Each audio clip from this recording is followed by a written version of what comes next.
YTN 라디오가 보내드리는 신율의 뉴스 정면 승부 4부 시작합니다. 자, 정치 현안이 요새 쏟아지고 있죠. 바로 이 쏟아지는 정치 현안에 대해서 오늘도 천막 속에서 읽기 나누실 두 분 소개해드리겠습니다. 조청래 전 여의도연구원 부원장 나와 계십니다. 어서 오십시오. 안녕하세요. 조청래입니다. 예, 그리고 더불어민주당 조기현 법률위 부위원장이십니다. 안녕하십니까? 네, 안녕하세요. 뭐 뻔하죠. 뭐 우리 무슨 얘기부터 해야 돼요. 뭐 다 아실 텐데 돈봉투 의혹 이 문제 어떻게 보십니까? 조청래 부위원장 부원장님께서. 이게 뭐 민주당이 처음에는 뭐 야당 탄압 검찰 기획 수사 뭐 기존의 프레임으로 어떻게 대응하면서 대충 시간을 벌어보려고 했던 것 같아요. 그런데 이게 이제 뭐 언론 제보도 아니고 특정인의 제보도 아니고 민주당의 전 사무부 총장 전화기에서 나온 녹취록이다 보니까 그 정언 내용이나 이런 게 뭐 통화 내역이 워낙 생생해서 언론에 생중계가 되고 있잖아요. 그러다 보니까 민주당 내에서도 뭐 진상규명을 해야 된다. 뭐 관련자들 탈당시켜라. 뭐 이런 의견이 나오고 있고요. 결국 조금 수면 아래로 가라앉았던 민주당 내의 분열 양상이 이 문제를 축으로 해서 다시 정폭되는 상황이다 보니 이재명 대표가 가만히 있을 수가 없었겠죠. 그래서 뭐 마지못해서 사과를 한 걸로 봅니다. 6일 만에 사과하셨잖아요. 아니, 누구든 사과는 마지못해야지 즐겨하지는 않죠. 6일 동안 아무 입장을 안 냈거든요. 예. 민주당이. 그러면 그게 마지못해서 한 거 아닌가요? 어쨌든 지금 민주당 현역 의원이 돈봉투 20개 플러스 뭐 알선 윤관석 이상만 따지면 한 22명 되잖아요. 최소. 그 뭐 이 검찰도 아직은 모른다. 아직은 모르지만 개수로만 봐서 그렇다. 뭐 추측건데 그렇게 언론에서 보도를 하고 있으니까 말씀드립니다. 20명에서 관련자까지 한 뭐 40명이 넘니 많이 하는 얘기가 나오는데 어쨌든 그게 10명이 됐든 20명이 됐든 현역 의원들이 줄 소환되는 상황이 벌어지고 총선이 지금 1년밖에 안 남았다면 지금 뭐 송영길 전 대표가 나는 몰랐다 뭐 개인의 일탈이다 이러고서 귀국 안 하고 버틸 수 있을까요? 저는 뭐 대중정치인이라면 지도자였던 사람이라면 그건 어려울 거라고 봅니다. 예, 조기현 변호사님. 저도 일단 얘기를 듣고 보도를 보고 깜짝 놀랐는데요.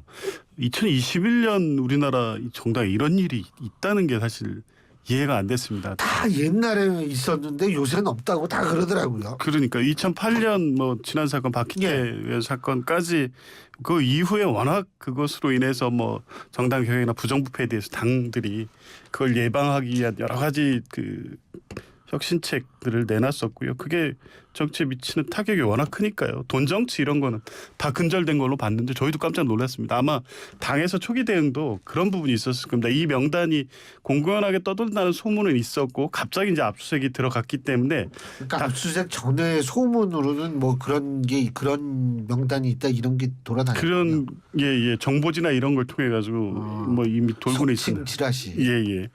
근데 이제 사실관계를 확인할 수가 없었으니까요. 예. 근데 압수수색이 바로 들어가니까 다른 이제 검찰이 또 이제 여러 가지 지금 대통령의 어떤 외교라든가 국민의힘의 지지율이나 여러 가지 상황상 의도 기획 수사가 아니냐라는 의심을 처음에 당연히 했죠. 근데 막상 드러나는 실체 녹취록의 내용을 보니 이건 부인할 수 없는 사실관계가 확인이 됐기 때문에 곧바로 사과를 하고 최고위원회에서도 어느 정도 그 실체 관계에 대해서 확인한 다음에 이대호 대표의 공식적인 사과하고 송영길 대표에 대한 조기 귀국 요청을 한 것이고요. 송영길 대표도 아마 22일 날 프랑스에서 입장 발표를 한다고나 하는데 22일이면 가면서 오늘이 18일이죠. 4일 후네요. 토요일 날이요. 토요일이네요. 네네. 예. 뭐 하루라도 빨리 좀 입장 밝히시고 예. 오셔서 좀 책임지는 모습을 보이시는 게 좋을 것 같습니다. 법적 책임 뭐 관련성에 대해서 지금 나오는 기사는 있지만 사실은 이런 선거에서 실제 당 대표 후보자였던 분에게 이런 내용까지 상세하게 보고됐을 거라고 보이지 않고 송 대표가 정치 그렇게 오래 하신 분인데 이런 돈봉투 거래를 용인했다고 보여지지 않거든요. 그러면 적어도 도의적 정치적 책임은 분명히 있기 때문에 오셔서 빨리 밝히시는 게 이런 지금쯤의 어려움을 해결하는데 도움이 될 것 같습니다. 뭐 두 분 다 공통적으로 빨리 와야 된다라고 말씀하셨는데 근데 조청래 부원장님께서는 송 전 대표는 본인은 잘 모르는 일이다라고 하는데 동의하십니까?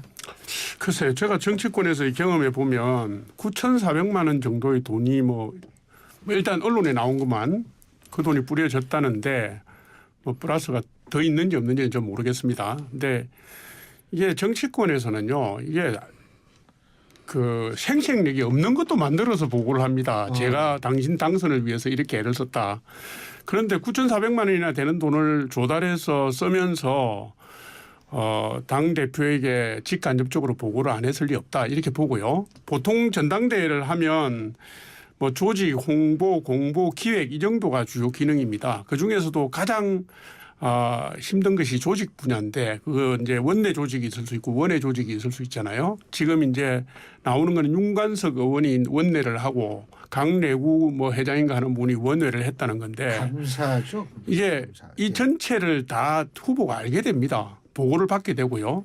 그렇게 해서 캠프를 움직이는 거기 때문에 저는 글쎄요. 녹취록이 있다 없다를 떠나서 모를 수 없다. 알았을 거다라고 짐작하고요. 그다음에 만약에 정말로 몰랐다면은 자기 캠프조차도 제대로 못 챙긴 무능이나 무지 뭐 이렇게밖에 이해가 안 된다 이렇게 봅니다. 조 변호사님은 뭐 본인은 잘 모른다. 근데 제가 이렇게 여쭤볼게요. 이 지금 해당 녹취 파일에 이렇게 나왔다는 거거든요. 이정근 전 민주당 사무부총장이 강내구 한국감사협회장님께 얘기한 게 송 전 대표가 돈 많이 썼냐고 묻더라 이거거든요. 예? 근데 이거 변호사로서 이거 보시면은 이거 진짜 몰랐다라고 해석될 수도 있는 거 아닌가라는 생각이 드는데 어떻게 보세요? 그렇죠. 이게 이제 맥락은 봐야 되긴 하는데요. 이 얘기가 이 돈 봉투를 특정하는 대화로 지금 보기는 어렵잖아요. 돈 많이 썼냐? 예.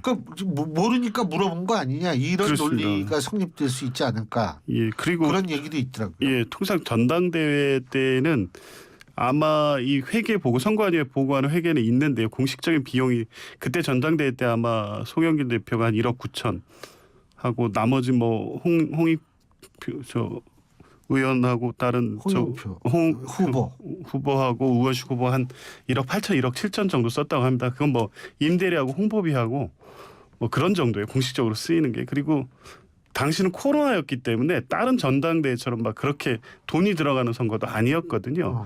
그러면 이제 결국에 선거에서 그 후보를 돕는 측근이나 현역 의원들이나 조직 관련 이런 분들이 돌아다니면서 이제 사람들 만나고 다 본인 사비 쓰면서 하거든요. 이제 그런 지출이 사실은 공식적으로 회계에 잡히거나 뭐 후원 계좌로부터 도움을 받아서 하지 않기 때문에 그렇게 열심히 본인을 위해서 돌아다니면 그런 거에 대해서 돈 많이 쓰고 나를 위해서 고생한다 이런 취지의 얘기도 될 수 있는 거죠. 물론 돈을 쓰는 게 이 정당법에서 금지하고 있는 매수죄, 돈으로 이제 선거 관리인의 표를 사기 위한 행위까지 간다면 다 처벌 대상이긴 하지만 통상 자기 사비 쓰면서 뭐 기름값 쓰고 밥 쓰고 막 이러면서 돌아다니면서 이 경선을 치르기 때문에 당대표 경선을 당연히 후보자로서는 자기를 돕는 사람들이 나를 위해서 희생한다 이런 취지의 했을 질문으로 보여집니다. 제가. 근데 청취자 여러분들의 이 이해를 돕기 위해서 왜 자기 돈 쓰고 도울까요? 정치권은 예를 들면 당 대표를 지원하고 옹립을 하면요. 우선 그 핵심 당직에 진입을 합니다. 핵심 당직에 진입을 하면 이게 다음 선거 때 공천과 아주 관련 있는 이득을 얻을 수가 있습니다. 예. 그러니까 이게 지금 전체적으로 어느 당이든지 전당대회를 하게 되면 후보를 중심으로 해서 일정 세력이 운집을 하고 예. 결집을 해서 뒷받침을 하는 것은 정당 내에 권력 전체의 목적이 있기 때문이거든요. 굉장히 분명한 목적을 가지고 가는 겁니다. 네. 어쨌든 뭐 제가 조기현 변호사님께 이 0.59% 포인트 차이로 이제 송영길 당시 후보가 승리를 하지 않습니까? 네. 이 돈봉투 의혹 사건이 만약 사실이라고 가정을 했을 때 영향을 좀 미쳤다고 보세요? 그렇지 않을 거로 봅니다. 이게 사실 지금 예. 지금 나오고 있는 게 사실임을 전제하더라도 예. 실제 이제 그 받은 사람들이 조직 활동이라든가 관련된 현역 예. 의원하고 지역위원장들이거든요. 예. 근데 이분들이는 뭐 이미 지지 의사를 갖고 있는 사람들이고 이분들을 통해서 어떤 효과를 기대한 것이라고 하더라도 예. 요새 돈 봉투 받고 표를 주거나 이런 선거 자체가 없고요. 예. 오히려 이제 다른 녹취에서 등장하지만 이 뭐 사실관계는 더 확인해야 되겠지만 윤관석 의원이 받을 때 굉장히 너무 조심한다는 불평을 하고 있잖아요. 이정근 사무부총장이.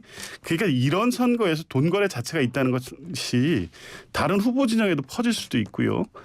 자기 진영 내에서도 요새가 어느 예. 때인데 돈거래 뭐 이렇게 나오기 예. 때문에 결과에 영향을 미치는 사안은 아니었다고 봅니다. 그 한 가지만 더. 아까 조총래 부원장님께서 자비 들여서 전당대회 이거 뛴다. 근데 결국 이게 자기 이익 위해서 뛰는 거 아니에요? 그러면 결국은? 뭐 궁극적으로도 따져보면. 그렇죠. 뭐 정치적 뜻을 같이 하는 분들이 일종의 정치적 결사를 같이 한다는 의미도 있겠지만 궁극적으로는 본인 정치를 위한 것도 당연히 되죠. 오케이. 자, 이제 국민의힘 얘기로 좀 넘어가 볼 텐데 요새는 국민의힘 하면은 누구부터 떠오르십니까? 조총래 부원장님? 네? 머리가 지근지근 아픕니다. 근데 이게 이분 정광 목사가 말씀하시는 게 아주 그냥 점점 강해져요. 버르장머리를 고쳐줄 것이다. 뭐 이렇게 하는데 자 이거부터 여쭤볼게요. 조총래 부원장님이 아무래도 당에 계시면 판단하실 때 정광 목사의 영향력 어느 정도라고 보십니까? 저는 거의 없다고 봅니다. 거의 아니 어떤 분은 지역구마다 한 100명씩 정도 그렇지 해가지고 않습니다. 250 그렇지 않아요? 예를 들면 뭐 이 특정 당을 제가 거론해서 뭐 하는데 우리공화당이라든가 예전에 대중화되기 그러니까 뭐 우리가 말하는 태극기 부대라고 하는 분들이 전체 유권자에서 얼마나 되겠습니까? 그 중에서도 조직화된 대중이라 그러면 제가 볼 때 정가원 목사가 아무리 그래도 제가 볼 때는 추측입니다. 제 추측 1,000명을 넘기는 힘들다. 누구든 다 추측해요. 이거 걱정하지 마십시오. 그러니까 지금 이제 국민의힘 당원이 책임 당원이 84만 정도 되는데 뭐 정가원 목사는 30만 명 어쩌고 내가 집회에 나오는 사람들 세봤다 손들라 그랬더니 다 당원이더라 이러시는데 그럴 리가 없고요. 제가 볼 때는 대략 1% 전후라고 봅니다. 책임 당원의 1% 전후. 1% 넘기 힘들다 저는 이렇게 봅니다. 근데 어떻게 조기현 변호사님이 보실 때 남의 당의 얘기지만 이게 좀 김기현 대표가 딱 그냥 두부 썰듯이 이게 딱 이렇게 확실히 선을 긋지 못하고 있다. 왜 그런 분석이 많은데 어떻게 보십니까? 못하실 것 같아요. 왜 못해요? 지금 이제 말씀은 그렇게 하셨지만 이번 그 국민의힘 전당대회 때요. 그 선거 직전까지 여론조사하고 다른 결과가 나왔거든요. 최고위원 선거. 이제 그때 그 결과에 결정적인 영향을 미친 것이 정광훈 목사가 입당을 하게 만든 정광훈 목사를 따르는 분들. 이었다는 분석들 국민의힘에 계신 분들이 많이 하고 계셨거든요. 그 전혀 예측과 다른 결과가 나왔는데 그 결과가 김재원 최고위원이 바로 정광훈 목사들 찾아가서 또 그 망언 실언을 한 문제로 연결이 되고요. 그러니까 실제 무시할 수 없는 힘이 있기 때문에 지금 국민의힘 지도부가 김기현 대표를 포함해서 어쩔 줄 몰라 하고 있는 상황인 것 같아요.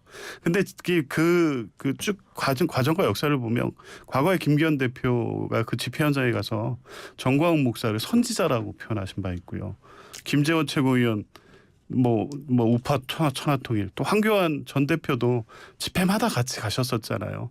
오늘의 정광훈 목사는 그냥 목사로 존경받는 사람이 아니라 정치적 영향력을 키워준 게 지금 최고 그 국민의힘 지도부의 핵심 계신 분들이에요. 근데 이분들은 그렇게 했던 이유가 있습니다. 그냥 존경하는 목사고 사회활동을 하는 목사이기 때문에 가서 한 것이 아니라 그 정치적 영향을 의식했기 때문에 2019년부터 계속 그런 구체적인 관계를 가져왔던 것이거든요. 지금도 근저에서는 이분을 무시해서는 내 정치 행보에 어떤 문제가 생길 수 있다 이런 우려 걱정이 있다고 봅니다. 아니 그건 정치인들이라면 심리적으로 현실보다 과한 영향을 받을 수는 있습니다. 그런데 김재원 의원이 최고위원이 바로 직전 전당대회에서 얻은 게 15%예요. 근데 이번에 정광훈 목사를 찾아가서 도움을 요청했는지 아닌지 모르겠지만 얻은 게 2, 3%밖에 더 거기서 2, 3%밖에 더 못 얻었습니다.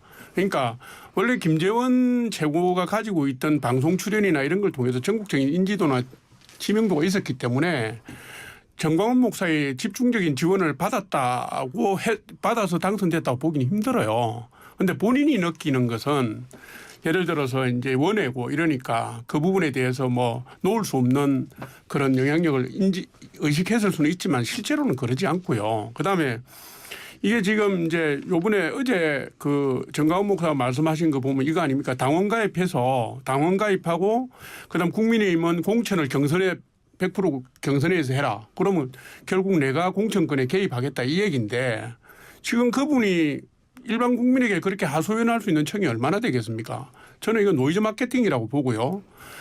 이게 이제 광장민주주의 부분들이 쇠락해지면서 정광훈 목사가 자신의 정치적 그 영향력을 높이기 위해서 계속 일련의 정치적 발언들을 쏟아내고 있다 이렇게 봅니다. 그런데 이 문제는 뭐냐면 국민의힘 지도부가 이분하고 무슨 연대를 한 적이 없어요. 이분 당원도 아니고. 그러니까 뭐 결별이니 많이 할 것도 사실은 없습니다. 그리고 이분의 말에 대해서 지금 김기현 대표라든가 당 지도부가 정색을 하고 반응을 하면요. 사실은 이분을 키워주는 효과가 나오는 겁니다. 논쟁을 더 강화시키는 효과가 나오기 때문에 당 지도부로서는 지금 입장을 내기도 쉽지가 않고요. 침묵하기도 쉽지 않은 이 딜레마가 있습니다. 그러니까 만약에 당 내부의 인사가 이분과 관련해서 해당 행위에 해당하는 그런 행위를 하면 그거는 뭐 윤리위원회라든가를 통해서 징계를 하든지 엄중하게 뭐 대처할 수 있겠지만 당 밖에 있는 사람을 두고 무슨 결별하니 많이 이런 얘기를 지금 할 수 있는 상황인지는 모르겠습니다. 간단하게 제가 조 변호사님께 여쭤보는 게 민주당 JMS에 비롯한 태영호 최고위원 어떻게 보십니까? 간단하게 해주세요. 일단 너무 그 말도 안 되는 저 메시지였잖아요. 당장 내리긴 했는데 그 다음 태도 정말 문제라고 보는 게요. 사과를 하셨는데요. 당에 누를 끼쳐서 사과했습니다. 그러니까 국민의힘에만 사과를 한 거거든요. 민주당에 대해서 정치적 비판을 하고 뭐 계속 할 수는 있습니다. 근데 적어도 이 사안에 대해서는 사과를 하려면 민주당에도 일단 사과를 하셨어야죠.